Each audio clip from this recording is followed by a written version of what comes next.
Hi friends, അപ്പോൾ എല്ലാവർക്കും ശിവശ്രീയിലേക്ക് സ്വാഗതം. നിങ്ങളെല്ലാവരും സുഖമായിട്ടും സന്തോഷമായിട്ടിരിക്കണമെന്ന് വിചാരിക്കുന്നു കേട്ടോ. ഞാനും ഇവിടെ സുഖമായിട്ടിരിക്കുന്നു. അപ്പോൾ ഇന്നത്തെ ഒരു വീഡിയോ എന്ന് പറഞ്ഞാൽ ഇന്ന് എൻ്റെ മോളുടെ പിറന്നാളാണ് കേട്ടോ. അപ്പോൾ രാവിലെ തന്നെ ഞാനും മോളും കൂടെ അമ്പലത്തിൽ പോയി. ഞങ്ങൾ രണ്ട് അമ്പലത്തിൽ പോയി കേട്ടോ. ശിവൻ്റെ അമ്പലത്തിലും പോയി, പിന്നെ ആഞ്ജനേയ സ്വാമിയുടെ അമ്പലത്തിലും പോയി വഴിപാടൊക്കെ കഴിച്ചു. അപ്പോൾ ഇതാണ് എൻ്റെ മോളുടെ ഡ്രസ്സ് കേട്ടോ. പിറന്നാളിൻ്റെ ഡ്രസ്സാണ് ഞാനാണ് സെലക്ട് ചെയ്ത് കേട്ടോ.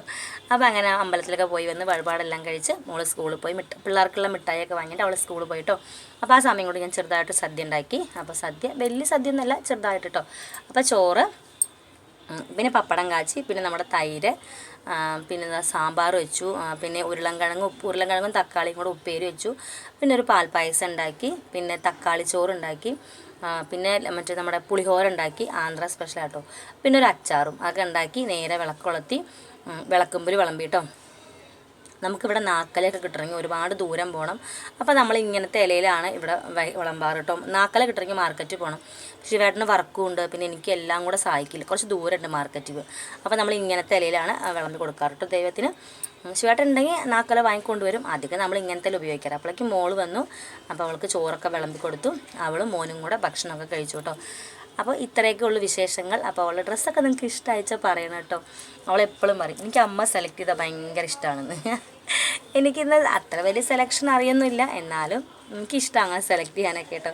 അവൾക്കും ഇഷ്ടമാണ് ഞാൻ സെലക്ട് ചെയ്തത്. അപ്പോൾ അവൾ പറയണോ അവളുടെ മാല, അത് എൻ്റെ മാലയാണ് കേട്ടോ. എനിക്ക് ശിവേട്ട ശബരിമല പോയപ്പോൾ വാങ്ങിക്കൊടുന്ന മാലയാണ്, ഞാൻ ഇട്ടിട്ടേ ഇല്ല. അപ്പോൾ അവളാണത് ഉദ്ഘാടനം. അപ്പോൾ അവൾ പറയണം എൻ്റെ പിറന്നാളായിട്ട് മമ്മിയുടെ മാലയൊക്കെ ഉദ്ഘാടനം. ആ ചെവിയത്തെ സാധനമൊക്കെ എൻ്റെയാണ് കേട്ടോ. മൊത്തത്തിൽ പെൺപിള്ളേർ നമുക്ക് വലുതായി കഴിഞ്ഞാൽ നമുക്ക് സ്വന്തമായിട്ട് ഒന്നും കിട്ടില്ല, എല്ലാം അവരടിച്ചു മാറ്റുന്നതാണ് കേട്ടോ. അപ്പോൾ അങ്ങനെ മോളും മോനൊക്കെ സ്കൂളിൽ പോയി. അപ്പം ഞാൻ എന്തായാലും പിന്നെ കുറച്ച് പണി തിരക്കിലായിരുന്നു. ശിവേട്ടൻ വഴുതിരിങ്ങി വാങ്ങിക്കൊണ്ടുവന്നിട്ടുണ്ടായിരുന്നു കേട്ടോ. അപ്പോൾ മോളും മോനൊക്കെ സ്കൂളിൽ പോയല്ലോ ഉച്ചരിഞ്ഞ്. അപ്പോൾ ഞാൻ കുറച്ച് വഴുതിനിങ്ങ അച്ചാർ ഉണ്ടാക്കി വെക്കാമെന്ന് വിചാരിച്ചു. ഇവിടെ എല്ലാവർക്കും ഭയങ്കര ഇഷ്ടമാണ് വഴുതിനിങ്ങ അച്ചാർ. അപ്പോൾ നീള വഴുതിനിങ്ങ കൊണ്ട് നമുക്ക് അച്ചാർ ഉണ്ടാക്കണം കേട്ടോ. അപ്പോൾ ഏകദേശം ഇതൊരു 3/4 കിലോയോളം ഉണ്ട് വഴുതിനിങ്ങ.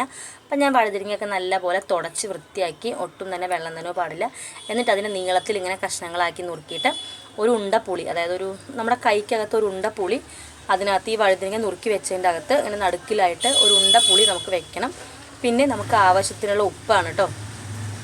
ഉപ്പും പിന്നെ മഞ്ഞൾപ്പൊടിയും കൂടെ ചേർത്തിട്ട് ഒരു ദിവസം മൊത്തം ഈ വഴുതിരിങ്ങ ഇങ്ങനെ വെക്കണം കേട്ടോ. വെള്ളം നനവേ ഉണ്ടാവാൻ പാടില്ല.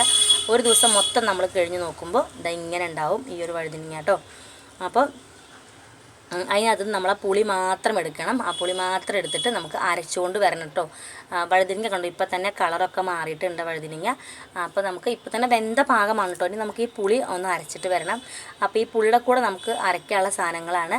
പുളി വേണം, പിന്നെ വെളുത്തുള്ളി, അത് നമ്മുടെ ഇഷ്ടമാണ്. ഞാനൊരു ഇത്ര വെളുത്തുള്ളി എടുത്തിട്ടുണ്ട് കേട്ടോ. അപ്പോൾ ഈ പുളിയും വെളുത്തുള്ളിയും കൂടെ വേണം നമുക്ക് അരച്ചുകൊണ്ട് വരാൻ. വെളുത്തുള്ളിയൊക്കെ നമുക്ക് എത്ര വേണമെങ്കിലും ചേർക്കാം കേട്ടോ, കാരണം അതിൻ്റെ മണം നല്ല മണമല്ലേ. അപ്പോൾ എന്തായാലും ആ പുളിയും വെളുത്തുള്ളിയും കൂടെ ഞാൻ അരച്ചിട്ട് വന്നു. പിന്നെ ഞാൻ 100 ഗ്രാം മുളക് പൊടിയാണ് ചേർത്തിരിക്കുന്നത്. ഭയങ്കര എരിവാണ് കേട്ടോ മുളക് പൊടി. അപ്പോൾ മുളകൊക്കെ നിങ്ങൾ ശ്രദ്ധിച്ച് വേണം ചേർക്കാൻ. അപ്പോൾ ഒരു 100 ഗ്രാം മുളക് പൊടിയും പിന്നെ നമ്മൾ അരച്ച് വെച്ചിരിക്കുന്ന ആ പുളിയും വെളുത്തുള്ളിയും കൂടെ അതിനകത്ത് ചേർത്തിട്ട് നല്ല പോലെ ഇളക്കണം കേട്ടോ. നമുക്ക് നല്ലോണം ഗ്രേവി വേണമെന്നുണ്ടെങ്കിൽ പുളി കുറച്ച് തിളപ്പിച്ചിട്ട് വേണമെങ്കിൽ ഇതിനകത്ത് കുറച്ച് ഒഴിക്കാം. നമ്മളത്ര ഗ്രേവി നമ്മൾ വെച്ചിട്ടില്ല. ഗ്രേവി വേണ്ടവർ കുറച്ച് പുളിവെള്ളം തിളപ്പിച്ച് ഒഴിക്കാം കേട്ടോ. അപ്പോൾ നമ്മുടെ മസാലയൊക്കെ നമ്മൾ തിരുമ്പി വെച്ചിട്ടുണ്ട്, അതായത് ഈ മുളക് പൊടിയും പുളിയും വെളുത്തുള്ളിയും എല്ലാം കൂടെ തിരുമ്പി വെച്ചിട്ടുണ്ട്. ഇനി നമുക്ക് കടുക് പൊട്ടിച്ചിട്ട് അതിനകത്ത് ഉലുവപ്പൊടിയും കായപ്പൊടിയാണ് ഞാൻ ചേർക്കുന്നത്. പിന്നെ ചതച്ച് വെച്ചിരിക്കുന്ന വെളുത്തുള്ളിയും കറിവേപ്പിലയും 2 ഉണക്കമുളകും കൂടെ പൊട്ടിച്ചിടണം കേട്ടോ. അപ്പോൾ അവിടെ ഉണക്കമുളക് ഉണ്ടായിരുന്നില്ല. കറിവേപ്പിലയും ഞാൻ ചെടിയിൽ പൊട്ടിക്കാൻ മറന്നുപോയി. അവൻ ആകെ തിരക്കിനകത്ത് മറന്നുപോയി കേട്ടോ. അപ്പോൾ നമ്മൾ സ്റ്റൗ കെടുത്തിയിട്ട്, അതായത് ഈ ഉണക്കമുളകും കറിവേപ്പിലൊക്കെ ഇട്ട് സ്റ്റൗ കെടുത്തിയ ശേഷം നമ്മുടെ ഈ വഴുതിനിങ്ങ ഇതിനകത്തേക്കിട്ട് ഇളക്കിയാൽ മതി. ആ ചൂട് എണ്ണയിൽ ഇട്ടാൽ മതി, അല്ലാണ്ട് തിളപ്പിക്കണമെന്നില്ല കേട്ടോ. ചൂട് എണ്ണയ്ക്കകത്ത് മാത്രം ഇട്ടാൽ മതി. വഴുതിനിങ്ങ സെറ്റായിട്ടുണ്ടാവും കേട്ടോ. അപ്പോൾ അത് പിറ്റേ ദിവസത്തേക്കാണ് ഇതിൻ്റെ ഗ്രേവി അറിയുള്ളൂ. അപ്പോൾ നമുക്കത് കറക്റ്റായിട്ട് അറിയില്ല. അപ്പോൾ ഇതാണ് നമ്മുടെ വഴുതിനിങ്ങ.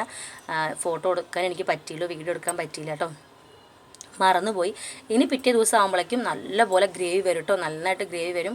ഇതിപ്പോൾ ഇപ്പോഴേക്കുള്ള അച്ചാറാണ്, അതായത് ഇപ്പം കാണിക്കുകയാണ്. അപ്പോൾ അതുകൊണ്ട് ഗ്രേവി കുറച്ച് കമ്മി പോലെ തോന്നും. നാളേക്ക് ഇത് നല്ലോണം ഗ്രേവി ആവും, നല്ല ടേസ്റ്റാണ് കേട്ടോ നമ്മുടെ ആന്ധ്ര സ്പെഷ്യൽ വഴുതിരിങ്ങ അച്ചാർ. അപ്പോൾ നിങ്ങൾ ഉണ്ടാക്കി നോക്കണം. സംശയം ഉണ്ടെങ്കിൽ കമൻ്റായിട്ട് ചോദിച്ചോളൂ.